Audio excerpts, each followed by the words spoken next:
How are we doing, guys? Moose here, and welcome back to episode number 34 of our West Ham United career mode. And if you're wondering about that extended introduction, clearly those were photos from today's match against Everton. I am over the moon about the result. We came from 2-0 down in the final 15 minutes or so to come back from behind and pull away victories easily in one of the best Premier League games of this entire season in terms of a comeback and story. So I'm over the moon about it. I'm ecstatic. And the way things have been going, against Everton, that's one of the teams that we've really developed a dislike for recently. I'll talk about that more in a future time. But just a great victory, one that's unbelievable. If you're a Hammers fan, let me know in the comment what you thought of the match today. But we will have a match in this career mode against Leicester City. They're currently sitting in 15th position in the table. We are in 7th. We're looking to pick up where we left off. In the last episode against Stoke City, we beat them 2-0, so we are going to come into this match with Leicester hoping to continue that run of form. Dybala's up front. He is the man to watch. He's been in hot goal-scoring form. We've got Carrillo, Morales, and Payet behind him looking to do what they can, and we have our youngster Medine at left back yet again. He's been playing very, very well. Against a solid Leicester side, and we can see they do have Riyad Mahrez in the lineup. They also have Matt Jarvis, who we sold to them this transfer window for £2 million. So he is actually in the Leicester City starting line and will be looking to do some damage against his former club. And we do get away to a good start here. Payet with an unbelievable ball over the top that Kevin Morales is able to run onto. He's in behind the defense completely. He sees Paulo Dybala coming forward. Dybala from about 18 yards straight down the throat of Kasper Schmeichel, and he's got to at least be testing the keeper by putting it away from his hands right there. But another good chance is we hit Leicester on the counterattack. We know how much Leicester love to play on the counter. That's why they've been dominating the Premier League in real life this season. But we want to play them on the counter. We want to use our pace. Guys like Morales, Carrillo with tons of pace. Dybala up top has unbelievable pace and dribbling quality. We want to use their skill and the lovely technical quality Carrillo showed by hitting that on the half volley. We want to use that as we come forward and turn those opportunities into goals. So we help to create plenty of chances so far. Morales nearly with a sublime scoring opportunity. Hits on the half volley from a corner that Payet whipped in, and he just goes inches wide of the post. But into the 45th minute now, Dybala showing off some lovely skill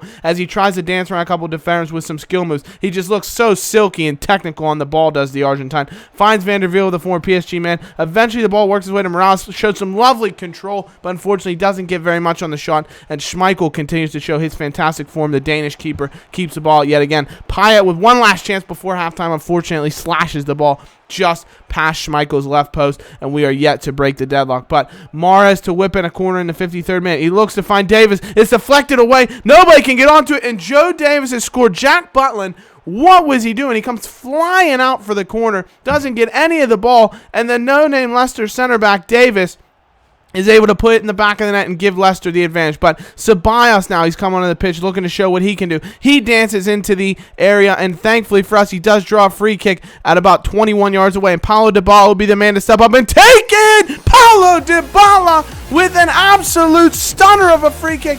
Goes off the underside of the bar and crashes into the net. That is a sublime free kick, and Payet will be having a run for his money now on our free kicks because we have a wizard on the ball with Paulo Dybala. Look at this, up and down over the wall, curls it away from Schmeichel. There's absolutely no chance. There's a perfect amount of power and curl on it, and the accuracy is 99 power, 99 accuracy. He must be wearing school shoes. We know that's how they are rated. Unbelievable performance. Great strike from Dybala, and we have found the equalizer with his 7th goal in the Premier League this campaign. In the 77th minute now, Leicester with Albrighton on the ball. He's had a fantastic campaign for him, looking to continue what he can do. Finds Christian Fuchs, who goes forward and does slash the ball just over the top crossbar of Jack Butland's goal.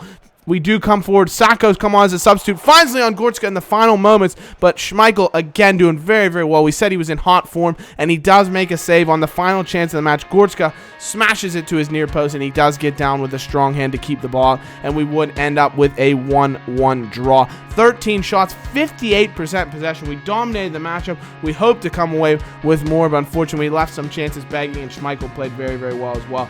Leon Goretzka for me was my man of the match. He does get 3 moves to my hammer points, 2 for Paulo Dybala and 1 for Winston Reid, who I thought was very, very solid at the back. And following that matchup, we talked last episode. We saw the comment from Aquaman that said, why isn't Callum Wilson getting more game time? And Callum Wilson himself has come to my office and said, Coach, Sir, Mr. Manager, Gaffer, I need to be on the pitch more.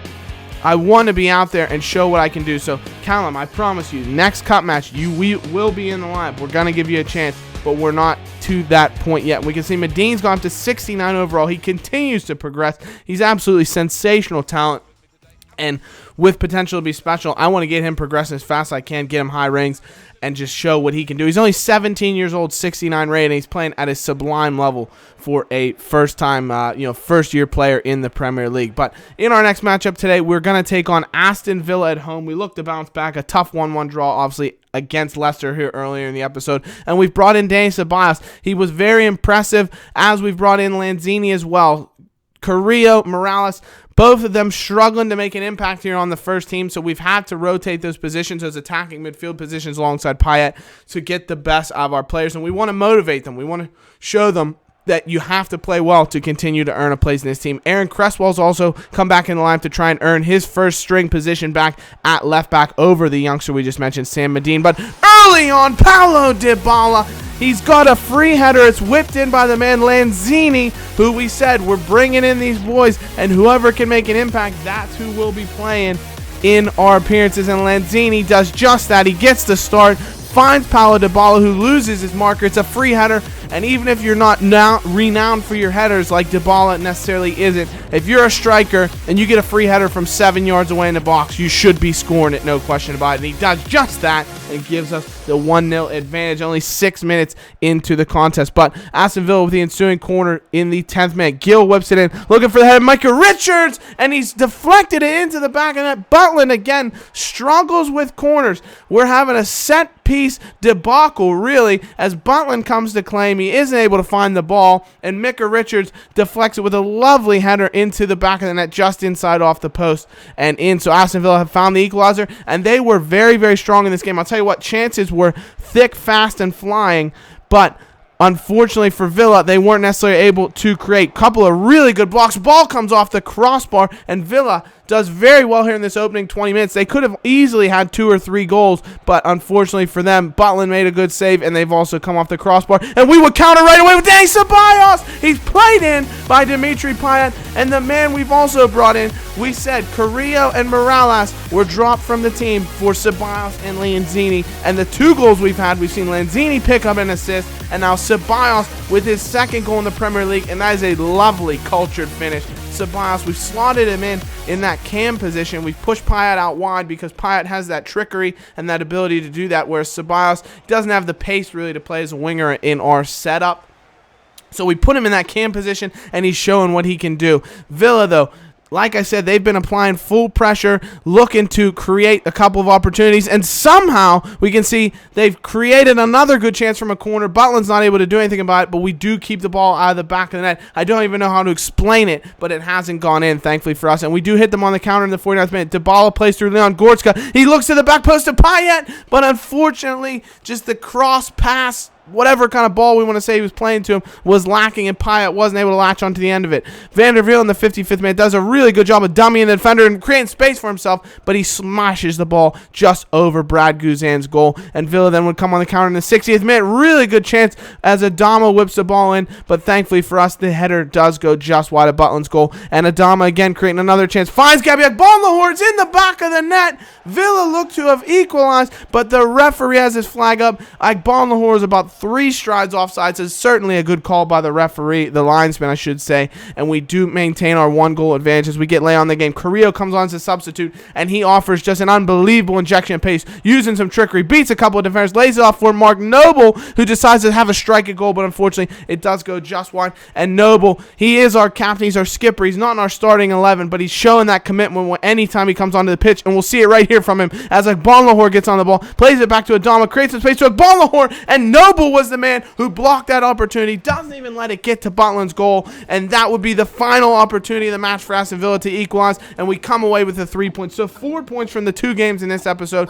Not bad at all, and you could say we were lucky to hang on for the victory, as Villa had plenty of chances on goal, plenty of possession, but thankfully we held on. Man, the match for me was Aaron Cresswell. I thought he was fantastic. Gets 3 points, 2 points for Jack Butland. In spite of the 1 bad goal he gave up, he still played very, very well, and 1 point to Angelo Ogbonna. So that's going to be it for this episode, guys. I hope you have enjoyed. As always, be sure to leave a like, comment, and subscribe to be on the list for future videos, and we'll see you in the next one. Take care, guys. Bye-bye. Like we always do with this time.